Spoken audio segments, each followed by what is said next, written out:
Magbabagong taon na kaya ito ang New Year's cake design idea para sa inyo.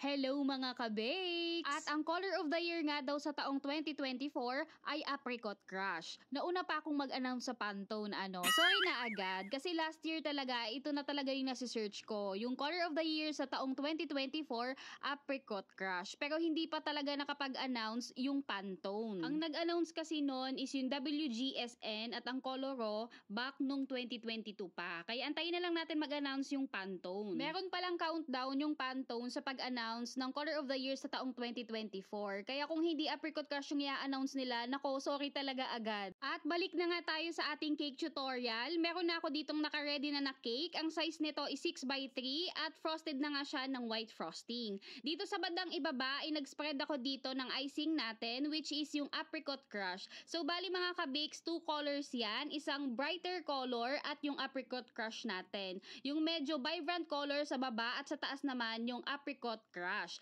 Tas ito, in-scrape ko lang siya, nililinisan ko din yung gilid. Ang gagawin natin dito sa disenyo na to ay gagawa tayo ng wave effect dito sa design. So gamit lamang itong cake scraper. Sus, may pa-apricot crush pa, ay parang orange lang naman. Pero sa totoo ka-bakes, pag titignan mo parang orange lang siya, pero hindi kasi yung kulay niya in person, kalmado lang, hindi siya kagaya ng super vibrant na pagka-orange. At dito sa wave effect, naalala ko tuloy si Cake Wrist kasi ang mga cakes niya, ang galing niya gumawa ng ganitong mga wave. Super ganda at pulido niya gumawa ng wave effect sa cake. At dito mga ka-bakes, sa top ng cake natin, gamit itong cake scraper, yung pinakadulo. Nagsimula ako dito sa pinakagitna, parang pinapahiga ko lang siya sabay ikot ng turntable para magkaroon tayo ng ganitong design sa top ng cake natin, yung parang pa-swirl. At bukod sa cake scraper na merong ganyang dulo, pwede kayong gumamit ng kutsara o di kaya yung spatula. At dito nga meron akong toothpick, nagmarka ako dito sa gitna ng cake natin ng 2024 para yun yung magiging palatandaan ko kapag nagpipe na ako mamaya dito ng frosting. At magpapipe nga ako dito ng 2024 dito sa gitna ng cake ko. So gumamit muna ako dito ng color white frosting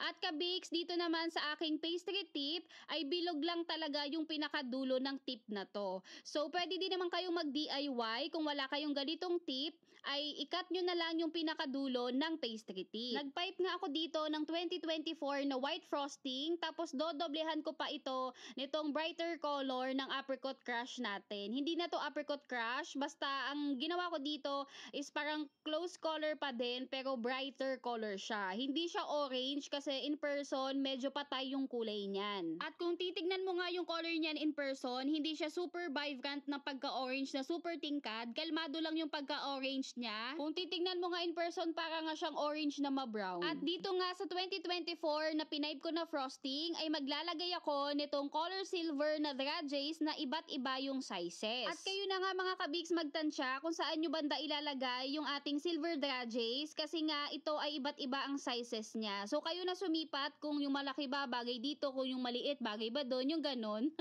Ewan ko ba, ang hirap mag-explain minsan, pero lahat yan pinalibutan ko ng silver dradges natin. At iba din talaga yung nabibigay na ganda ng ating mga edible dradges sprinkles confetti sa ating mga cakes. O diba, kita nyo naman, naging super elegant yung cake natin dito. O diba, ang bongga, ito ang naging outcome niya. At maglalagay din ako dito nitong mga edible stars, yung malaki at maliit. Ilalagay ko na lang mga ka-bakes yung link neto sa comment section kung saan ko sila nabili. At iyon nga, kinakalat ko lang siya dito sa top ng cake natin. May maliit, may malaki. At ito, maglalagay din ako ng 2mm ng silver dradges. Kinalat ko din yan dito sa top natin. At grabe, natuwa ako kasi happy ako na silver and gold yung nilagay ko dito ng mga colors sa top natin. Kasi as in, naging match lang siya. Tapos naging elegant talaga siyang tignan. Ang simple nga lang ng cake design natin dito. Pero naging elegante talaga yung disenyo niya. Gawa ng mga edible dradges confetti sprinkles na nilagay natin dito sa cake na to. At wag na nga kayong masyadong ma-stress kung paano ma-achieve ang apricot crush dahil meron po akong tutorial niyan at hanapin nyo na lang dito.